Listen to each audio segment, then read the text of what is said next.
Eso es todo.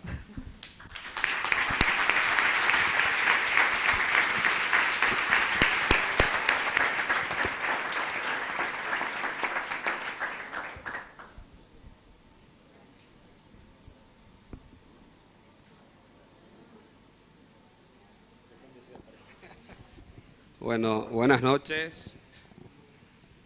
Buenas noches, yo soy Sergio Fanego, soy el arquitecto más simpático del Paraguay, para empezar. Tengo 40 más IVA, ¿viste? No puede ser tan viejo acá en este panel. Yo me formé en el estudio de Solano allá por los 90, cuando se le cambiaban los pañales a Solanito, por eso le jodo tanto. Después pude viajar a Barcelona y luego volví, me asocié al gabinete. Siempre, hablando de promiscuidad, amistad, promiscuidad, somos realmente, Panchi o Sonia, pasamos por las obras, somos curiosos, el paraguayo es amistoso, vení, te muestro lo que estamos haciendo, no es tomamos un tereré abajo en la sombra, vení, realmente el espíritu del paraguayo hace de que este colectivo sea a la larga factible, ¿verdad? Bueno, después me encuentro con Miguel y su señora inicialmente ellos ya habían creado el taller de arquitectura, TDA, ¿verdad? Y bueno, me uno a ellos en el 2004, más o menos, Miguel. Y después ya no me fui más, me están aguantando ahí hasta el momento, ¿verdad? Falta poco.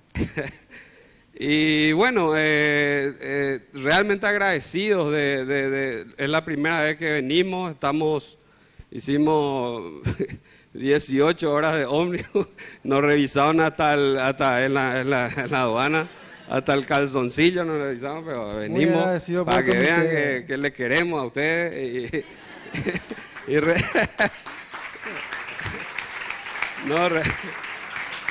No, realmente al Colegio de Arquitectos, a sus autoridades, a Javier, a los Castelletti, agradecidos de estar acá, ¿verdad? Y hicimos el esfuerzo, estamos, y vamos a brindar después. Empezamos la parte seria. Recibimos a amigos en el Americano y algunos pudieron estar en nuestras casas, ¿verdad? Vamos a explicar un poco nuestras casas. Porque hicimos como 2 obras nomás, mi casa y la de ella, nadie más nos contrata. O sea, y eso es lo que les mostramos y venimos a hacer. Bueno, la casa Fanego, tuvimos obviamente ¿por qué? También decía, esto un poco en serio, Javier nos preguntaba, ¿por qué la estructura? ¿Por qué los paraguayos? ¿Por qué pasa esto en Paraguay? Esto de la estructura y qué sé yo, ¿verdad? No, y eso sí me preguntó, ¿por qué esto? Con el tonito, ¿verdad? ¿Por qué son así? Y bueno, cabe explicar, ¿verdad? Nosotros, Javier y Solano, son nuestros maestros, Joseto y yo somos como 10 años después, ellos tienen, bueno, voy a decir lo que nosotros tenemos nomás, y ahí ya calculan, tienen 10 años más, nosotros tenemos 44, ellos tienen... Y después vienen ya las generaciones jóvenes y felices de escucharle y tiene futuro la arquitectura, realmente conmovidos ellos realmente son los maestros. A mi edad puedo decir que tengo envidia de que todos los que hablaron ya estén haciendo eso, ¿verdad? Realmente.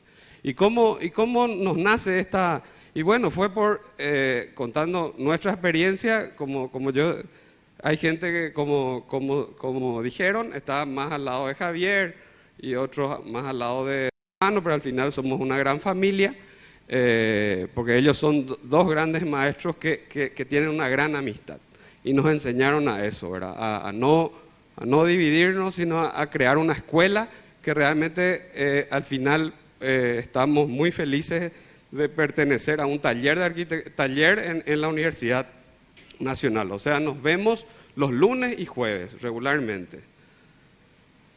O sea, ahí explica un poco eso. Y después el vínculo de Solano con Paulo Méndez, ¿verdad? Porque él antes hacía otras cosas, ¿verdad? Y Paulo le dice, vos, mira que queriéndole, le dice, mira esto, hace esto.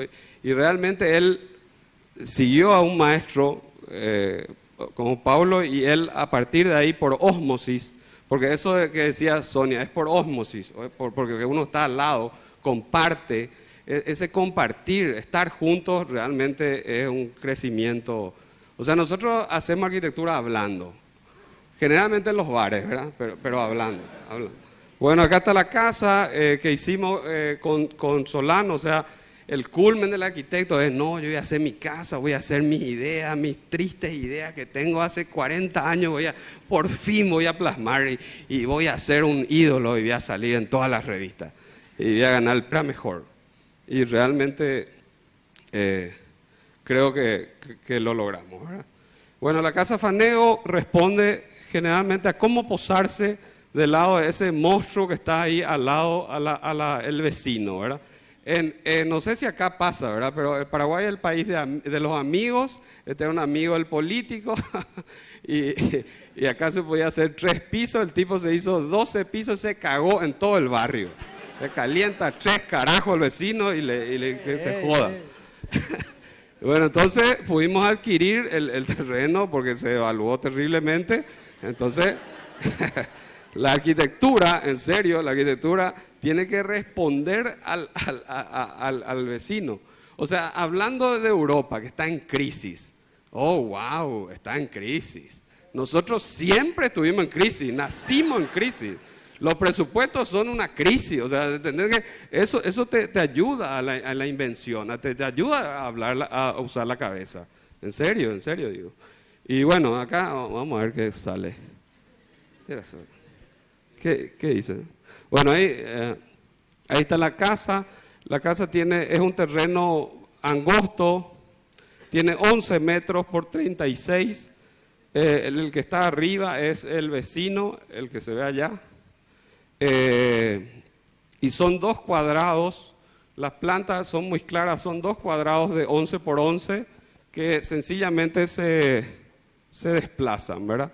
Esa es la planta baja, o sea, es un vacío, la calle está allá, ¿verdad?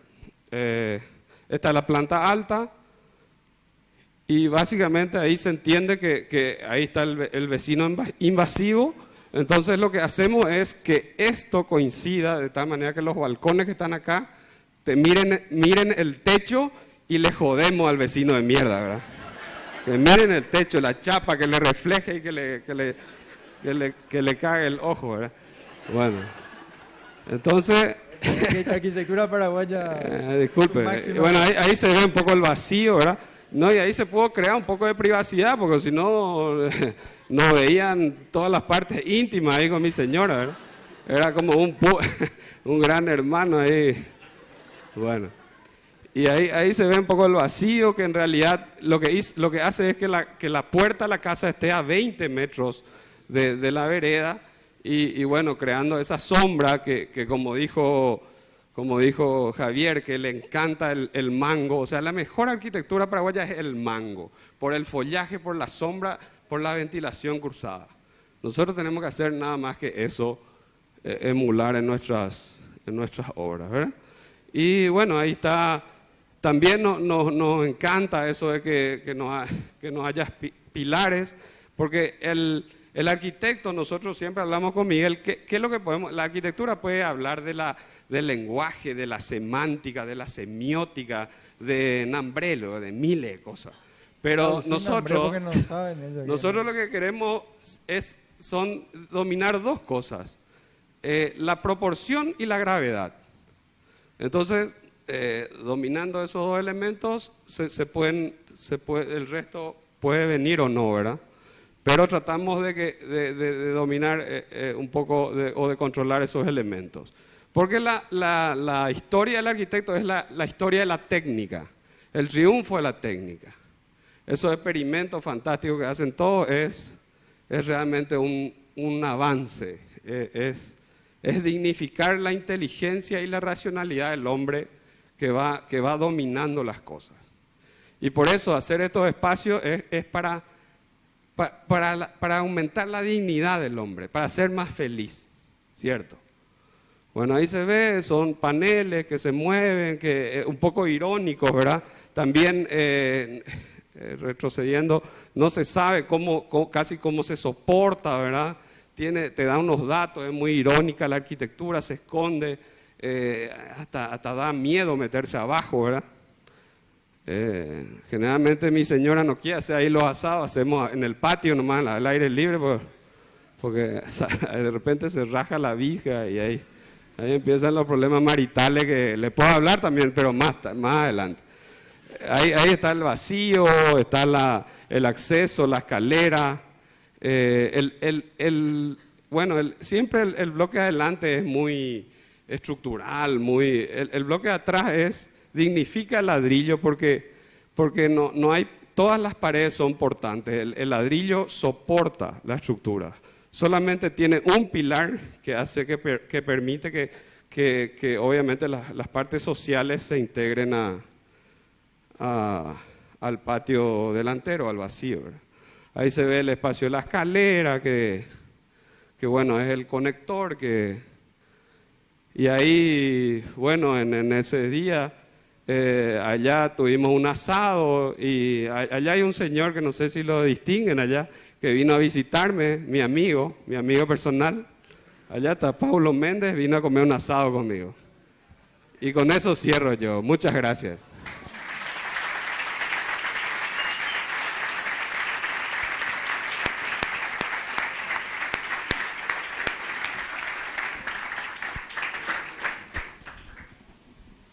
Para dar un poco de continuidad y terminar con el show el monólogo complementaron la idea de lo que es TDA, ¿verdad? TDA, como dice Sergio, es la conjunción de dos generaciones. O sea, nuestro estudio celebra el encuentro en la oficina de Solano, porque nos conocimos ahí, y el vínculo inicia en ese lugar y se traslada a que estamos en Santa Fe, ¿verdad? O sea, es un camino recorrido ya hace 10 años. El año pasado TDA cumplió 10 años. Y es un poco el resultado de esa unión, ¿verdad? De cómo Miki se une con Seba y hay una generación que está produciendo, de cómo Sonia y Panchi mantienen una generación y una producción, y nosotros somos como un experimento híbrido de unión de dos generaciones, ¿verdad? Que tiene muchísimas cuestiones positivas y muchísimos encuentros también con la crisis, ¿verdad? Entonces un grado de reflexión distinto al de todos, pero que contribuye a una imagen de arquitectura contemporánea, o por lo menos a una reflexión sobre la arquitectura contemporánea en Paraguay. Entonces, ese vínculo tan cercano con Solano, y como la materia prima suya siempre es ir en contra de las cosas, invertir los conceptos para tratar de encontrar la razón fundamental y a partir de ahí construir nuevos conceptos o nuevas herramientas, es una de las cuestiones que a nosotros nos moviliza, ¿verdad? El hecho de invertir, y no solamente invertir para generar imágenes, sino invertir conceptos. Por ejemplo, lo que hablaba Sergio de la estructura. En Paraguay, normalmente una construcción, si uno mira los costos y desglosa las planillas, se encuentra que el 40%, el 35 a 40% constituye la parte de soporte de una obra. La estructura, la fundación, los pilares, las losas. Y un 60% tiene que ver o habla de las terminaciones. O sea que la gente invierte menos dinero en lo que soporta la casa y más dinero en lo que da un confort estético, una imagen, porque eso significa que tiene un estatus mayor.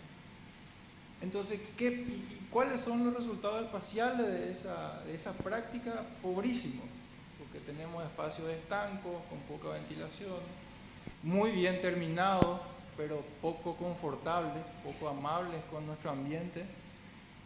Entonces nuestro estudio lo que hace es invertir, es otorgarle mayor porcentaje de presupuesto a lo que soporta, hacer que lo que soporte sea obra terminada minimizando las terminaciones, conseguimos competir con un precio por metro cuadrado de mercado. Entonces las obras que vamos a ver o que vemos no son obras extremadamente caras, porque la primera realidad sobre la cual trabajamos es el costo. O sea, si nuestra obra es un 5% más cara que una obra tradicional, ningún cliente nos contrataría. Entonces la primera conversación con un cliente es sobre dinero. Y a partir de ahí uno puede empezar a definir cuál será la arquitectura que podríamos proponer, ¿verdad? Entonces, con ese razonamiento básico de que la estructura, como decían Sonia y Panchi, la estructura ya define el espacio. La estructura ya tiene que ser suficientemente inteligente y razonable para definir la arquitectura. Y es lo que buscamos en nuestras obras, ¿verdad? Entonces, esta es una obra que construimos en este año, que tuvimos la suerte de que Fede pudo fotografiarla. Y razona sobre eso, ¿verdad? Sobre cómo construir, reflexiona sobre la densidad en la ciudad, sobre la posibilidad técnica y sobre la economía. Típicamente en Paraguay hoy hay una densificación masiva y una especulación inmobiliaria salvaje. Entonces, una propietaria compra un terreno muy bien ubicado en una zona cara de la ciudad y plantea construir una densificación, o sea, plantea construir 3 viviendas en un terreno tradicional de 10 por 30, lo que nos deja como posibilidad construir 3 terrenos de 10 por 10. Y a lo que ya apunta es a una vivienda típica que en Asunción se conoce como dúplex, una vivienda en doble nivel, que básicamente tiene un garage, un exiguo patio y una planta alta íntima, ¿verdad? Entonces, ¿cómo invertir y maximizar la cantidad de espacio desde la estructura? Bueno, un terreno de 10 por 10 que típicamente tiene los autos enfrente, difícilmente podamos ponerlos en otro lugar. Una topografía que va bajando, que nos permite plantear una posibilidad en seminivel, que eso otorga la aparición de un espacio intermedio que los otros dúplex tradicionales no tienen. Entonces, con el simple hecho de usar la topografía y de hacer que ese seminivel contenga los espacios comunes, logramos que una terraza intermedia mantenga una total conexión de los 10 metros de fondo por los 10 metros de ancho. La estructura soporta en la parte superior toda el área íntima y por encima lo que se genera es una terraza pública que establece una relación de escala distinta a la de cualquier otra vivienda. Entonces, básicamente el conjunto consta de 3 viviendas. Cuando Fede sacó la foto estaba construida solo la primera, ahora ya están terminadas, en proceso de terminación las otras 2. Y lo que se hace es definir una estructura básica en pórtico, o sea, un pilar que está aquí y un pilar que está aquí y una sección en voladizo. Y ese mismo pórtico se invierte en el lado posterior y eso lo que hace es que aparezca una viga que apoya en ese pilar y en esta viga aquí y una viga que apoya en este pilar y en aquella viga allá. Entonces hay una simetría estructural, solo que una inversión. Entonces hay un único elemento que se va a calcular, que se repite ahí, y hay una única viga que se calcula aquí, que son las transversales, que se repiten tanto en planta baja como en planta alta. O sea, hay una eficiencia estructural, hay una economía estructural de cálculo y de esfuerzo. Entonces, con un seminivel uno accede al área íntima, al área común, que está a nivel de relación de ventana. El piso del garage está en relación de visual. Entonces, uno nunca pierde la visual de la calle. Se genera un patio interior que permite que todo ese espacio ventile e ilumine naturalmente. Por encima las cocheras acceden de la calle. Y este bloque aquí, que es un pequeño estudio, permite la articulación de esa primera terraza, que es el espacio ganado gracias a la estructura y que permite la total lectura del terreno de 10 por 10. Solo ese gesto de poder socavar el terreno aparentemente hace que el espacio sea mucho mayor. la planta alta no es más que la definición de las habitaciones. En inicio, este espacio cuadriculado debería haber sido un balcón abierto, pero los propietarios necesitan más área de placar, entonces cierran eso. Y en sección se ve así. Es un esquema estructural de cómo se construye.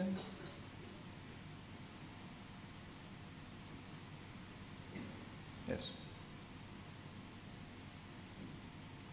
Se intenta de que la dignidad que se les da a los materiales esté dada ya por su uso, o sea, lo que queda en concreto está visto, el ladrillo queda usado y utilizado en su estado natural, las terminaciones son mínimas. Ese es el espacio que se logra enterrando en seminivel el área de estares y cocina. Esa es la terraza que se gana, que no está completamente techada, sino retirada.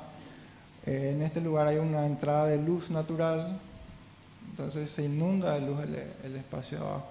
Y esa es la relación que uno mantiene con la calle. Aquellas viviendas que ven enfrente son los típicos chalets o dúplex en Asunción. Ya hay una diferencia de mirada y de relación hacia la ciudad.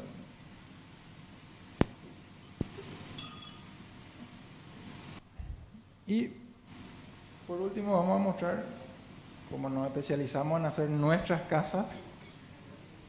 Esta es mi casa con mi esposa y mi hija, que es la gran responsable realmente de la aparición de la casa, que es una reflexión profundísima sobre la técnica, ¿verdad?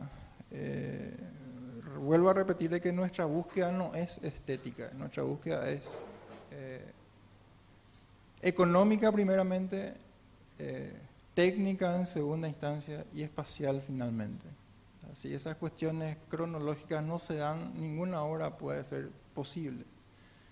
Entonces esta es una reflexión y una muestra de que lo que nosotros pensamos sobre la realidad y sobre la técnica que podemos llegar a manejar es factible de hacer. Con precios exiguos, con materiales acotados, con una mano de obra riquísima y muy barata en Paraguay, y con unos condicionantes que son el clima, la vegetación, la temperatura, la humedad, que con esos elementos nosotros tenemos que poder dar solución a la habitabilidad humana, ¿verdad? Es un terreno de 12 metros de frente, 7 metros de contrafrente, 40 metros de profundidad. Al lado izquierdo hay una reserva verde que forma parte de un complejo de asociados de la DINAC que son empleados del aeropuerto, está muy cerca del aeropuerto de Luque. Entonces el primer elemento a poder definir es que el espacio pueda ser continuo.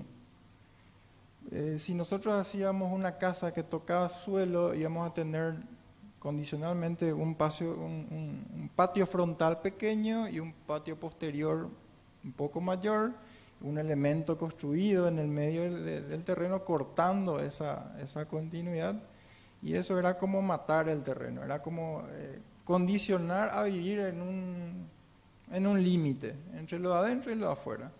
Nosotros queríamos que la casa pueda ser vivida plenamente dentro de todo ese terreno.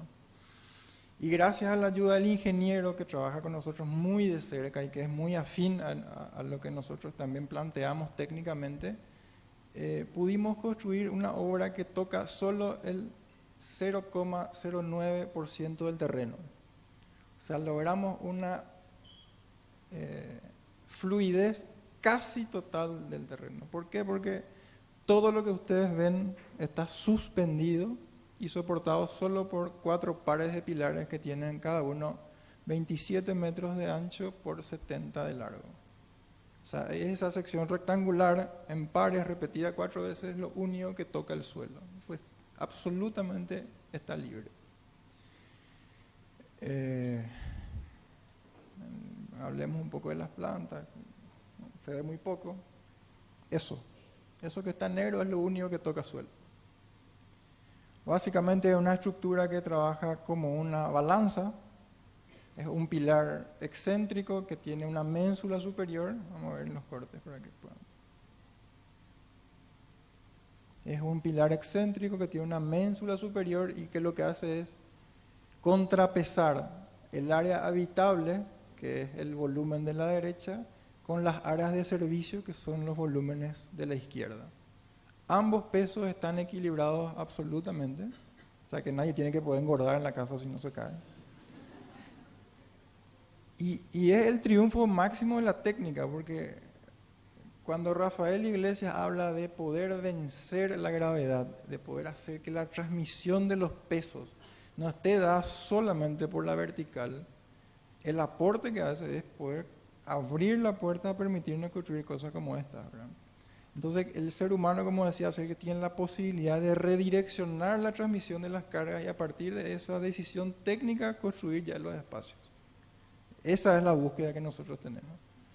Entonces, la losa superior está atajada de esa ménsula, la losa inferior es una losa que está plenamente suspendida por medio de tensores. Entonces, la losa abajo vibra, se mueve, tiembla, como la bombonera. Ese comentario no hace falta profundizar. Entonces es muy difícil que una persona pueda asimilar, una persona que no tiene una formación académica técnica, pueda asimilar que la casa se mueve, ¿no? Esto se va a caer, esto es un problema, acá se fisura. Entonces es muy sencillo que la gente entienda cuando está ahí. Porque a pesar de que vibra y puede ser un problema, hay muchas otras cuestiones positivas que la gente recién viviendo en ese espacio puede asimilarlas. Ese fue uno de los motores de poder arriesgarnos a construir nuestra casa. Fue nuestra primera obra, ¿verdad? De poder hacerle ver a la gente y mostrarle tectónicamente cómo entra la luz, cómo se ventila, cómo se soporta, cómo se define un espacio intermedio.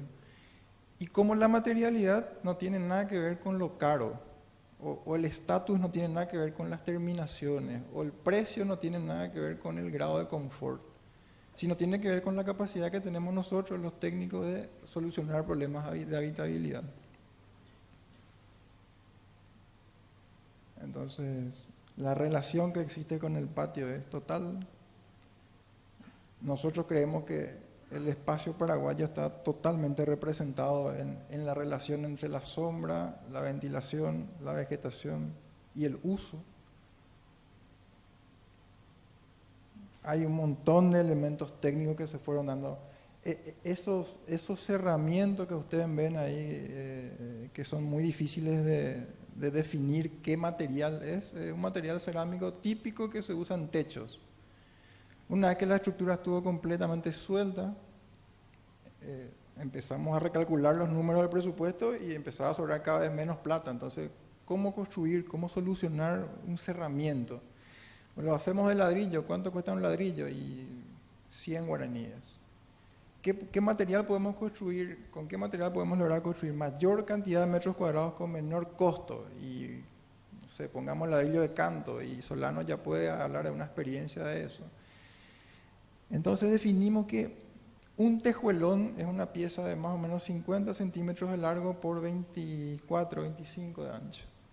Un tejuelón cuesta 1000 guaraníes. Es más caro que un ladrillo.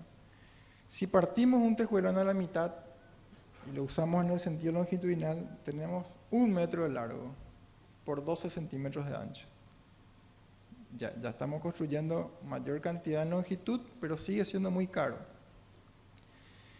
Entonces, buscamos otra vez el siguiente material más barato. Un tejuelón de primera cuesta 1000, un tejuelón de segunda. Un tejuelón de primera tiene una regularidad en forma y en color. O sea que uno lo pone y no hace falta pintarlo. Un tejuelón de segunda tiene una leve deformación. Se clasifica en categoría A y B. Una leve deformación que te obliga una leve diferencia en coloración, lo que te obliga a tener que pintarlo. Entonces es un poquitito más barato. Y un tejuelón de categoría C tiene una variación de color y de forma, tiene defectos. Entonces definimos usar ese material. partirlo a la mitad y poder construir un tabique de cerramiento de 6 centímetros. El material del tejuelón tiene unos agujeros intermedios. Al cortarlo a la mitad se genera una rugosidad. Esos agujeros que hacen que la pared de 6 centímetros tenga una aislación térmica, o sea, soluciona un problema de acondicionamiento, soluciona un problema de peso y genera una estética diferente a la del concreto. Entonces, construyendo un tabique con una traba específica, logramos una inercia visual. Si ustedes se fijan, hay una línea diagonal que va recorriendo todo el volumen. Genera una estética diferente. Si ustedes miran la casa de afuera, nunca van a entender qué escala tiene. Pero esas cuestiones no son estéticas, son técnicas, son económicas. Esta es la relación que tenemos con el entorno exterior. Hay un manejo de la luz. Ese bloque que ustedes ven suspendidos al lado izquierdo, que son los contrapesos de servicio que contienen los sanitarios y las escaleras de acceso, está dado hacia el sur. El sur es crítico en Paraguay porque las lluvias del sur vienen con viento, son casi horizontales. Entonces todo ese bloque que está suspendido genera un filtro y hace que nosotros podamos poner estos vidrios que no reciban la fuerte lluvia del sur y tampoco reciban la luz intensa del oeste. Entonces por eso podemos colocar todos estos vidrios sobre este pasillo que permiten que la espacialidad total de la casa sea leída ya desde la estructura. Ahí está Sergio, bueno, estaba más flaco. Entonces la definición total de la arquitectura está dada ya desde el pensamiento estructural y no es, repito, una búsqueda estética ni caprichosa, sino deviene absolutamente de una reflexión sobre la realidad. Nos fuimos toditos a presenciar al desencofre que 6 centímetros tenía que bajar toda esta losa, ¿verdad? Y ustedes estaban ahí abajo, ¿verdad? Nosotros, los miedosos, estábamos ahí al costado y empezaban a sacar los puntales y empezaban a sentirse como crujían los puntales. A medida que seguían sacando los puntales, esto iba cediendo hasta que cayó. Impresionante, realmente, solo eso.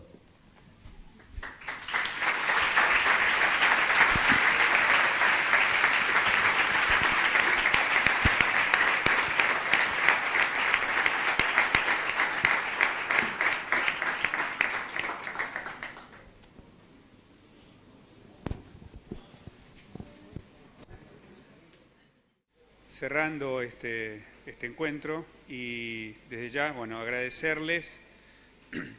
Hay disponible para que compartamos, literalmente el término de compartir hoy cuadra más que nunca, por lo menos un trago de vino. Gracias.